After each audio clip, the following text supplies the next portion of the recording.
Assalamualaikum warahmatullahi wabarakatuh. Nama saya Madya Sinanta dari kelas 10 MIPA 1 absen 17.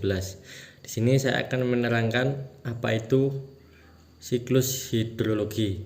Jadi, siklus hidrologi atau daur air yang dikenal juga dengan istilah siklus air adalah sirkulasi air yang menggambarkan pergerakan molekul air dari atmosfer ke bumi dan sebaliknya yang tidak pernah berhenti sehingga membentuk rangkaian melingkar. Perjalanan molekul air di bumi yang disebut siklus. Berikut 3 proses utama siklus air atau siklus hidrologi yang perlu diketahui. 1. Evaporasi atau transpirasi.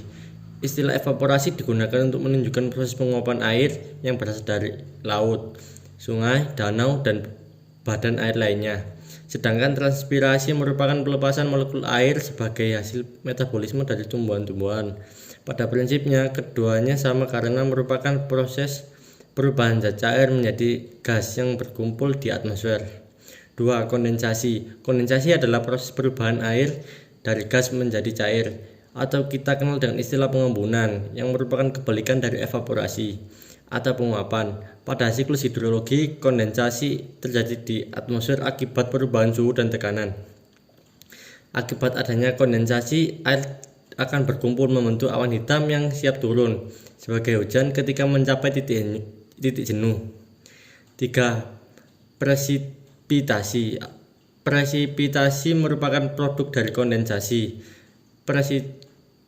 Presipitasi dapat terjadi karena adanya pendinginan dan penambahan uap air, sehingga air yang membentuk awan mencapai titik jenuh. Semakin banyak uap air yang terbentuk di atmosfer, maka tetesan air yang ada di awan akan semakin banyak dan semakin berat.